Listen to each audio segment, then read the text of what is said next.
Hey, what's up? Um, I wanna put something out there. Leading up to my 30s, I was really heavy. When I was a teenager, I put on a lot of weight because of medication that I was on. I was misdiagnosed and put on bipolar medication. And one of them on the label even said may cause severe weight gain. And yeah, I got big. And throughout my 20s, I just kept getting bigger.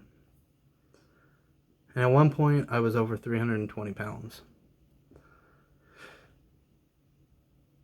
And I was about 27, 29. And I made that choice that I couldn't live like that anymore. I didn't want to go into my 40s fearing death from heart attack and other complications of weight gain and morbid obesity. And so I was really fortunate and lucky to find the Keto movement on Reddit. And it's what saved my life. I was able to start losing weight almost immediately.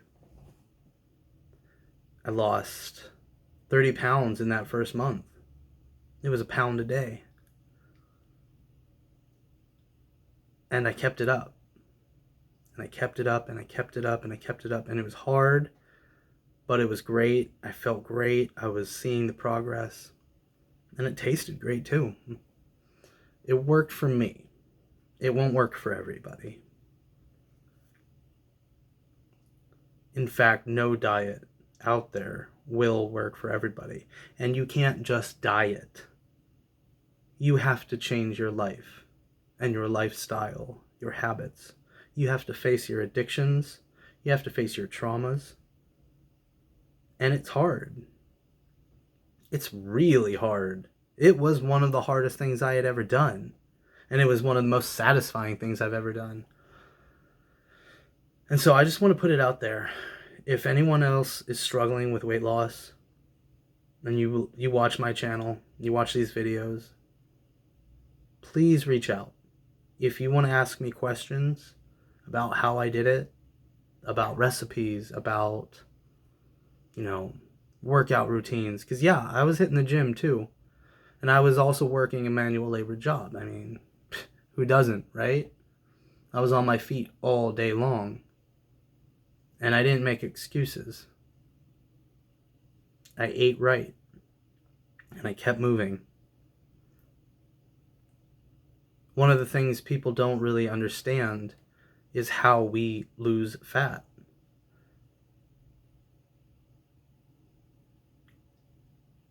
And it might be weird, but it's like we literally breathe it out.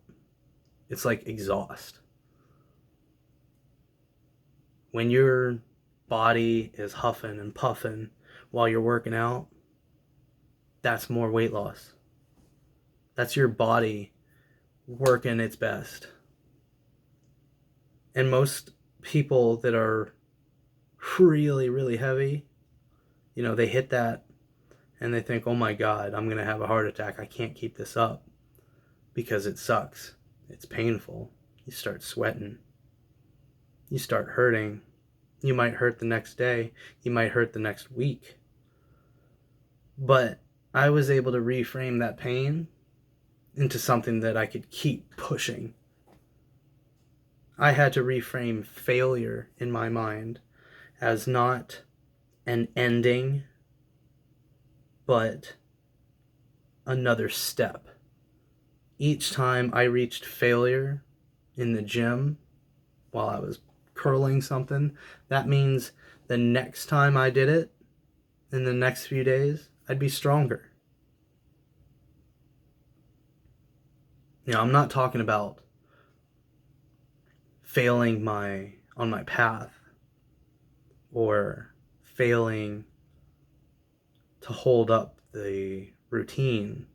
Sure, I cheated every now and then. I had meals that just made me happy because you can't neglect your soul. but I had to put that into balance and proportion. And I'm still here. I don't know if I'd be alive if I were still as heavy as I was, if I was still eating the way I was. A whole box of hamburger helper all to myself, 3 packs of ramen all to myself, a whole pizza all to myself. And sure, I'll still eat a pizza. I'll get a pizza from Trader Joe's or something, an imported pizza with better ingredients. And it's, small. But I don't go off and eat a family, 3/4 of a family size Papa Murphy's. Mm-mm. I still maintain my low carb lifestyle. Not quite keto all the time, but I have to maintain it because I know that my body looks at carbs like an allergen. It causes me inflammation. It causes me to be lethargic. So I have to be careful of the types of carbs that I consume. Rice, especially brown rice. Potatoes now and then. No bread. No pasta. No sugar. Sugar's the big one. It's in almost everything. And thankfully, my grandmother, who was diabetic, another reason why I wanted to lose weight, kept diet soda in the house. And I know, it's not any better than regular for you. Whatever. It doesn't spike my insulin. It might spike yours. But it allows me to keep up with my dopamine, my caffeine. Because of my ADHD, I need to regulate my brain chemistry. And I need to regulate my dopamine levels so that I can enjoy the day. And then I also started becoming really mindful of the ingredients in my foods. And all those processed foods, I cut that out. I don't look at the snack foods as little treats. Now, when I want a treat, I get some meat. I go off and I buy some really good meats, really nice vegetables, and I make a really nice meal. Sometimes I'll get sushi. If people offer me food, sure, I'll indulge. I'm not going to turn people down. But I will put it into proportion, and I will keep myself in control. I've cut out most of the alcohol. Beer is terrible. Wine is not good for you. Some of the spirits, they're not as high in sugar. Like vodka, whiskey, stuff like that. Those don't have sugars. But they're not healthy for you anyways. But back years ago, I would make sugar-free margaritas or something. Nowadays, I'm really mindful of soy, seed oils, and something that's really insidious called maltodextrin. It's in a ton of stuff. It's in a lot of snacks, a lot of drink mixes. Those like Crystal Lights and stuff have it now. And it's an insulin spiker. So I've cut that out.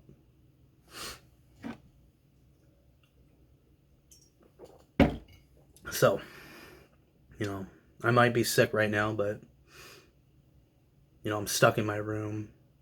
But I can still help you. And I want to help you. I want to help make this world better. So if you're struggling to lose weight, hit me up. Hit me up. Ask me questions. Ask me how I did it. And I will help you. I mean it. Recipes. Motivation. If you need to be held accountable, come to me. I'll be like your sponsor. Maybe we can form a new friendship. That would be awesome. That's what I'm here to do. I'm here to make friends, form a community that's strong and meaningful and healthy. So yeah, that's all I wanted to say in this video. I've been watching a lot of videos about, fat glamorization. how fat phobia is possibly racist and based in colonialism, and that people are becoming overweight because of white supremacy, colonialism, patriarchy. No. It is self control, it is willpower, and it is making the right choices, overcoming our traumas and fears, and moving in our own beautiful light. So, with that being said, I'm out, and I will see you all later. Stay beautiful. I'm proud of you all. Keep moving in your own way.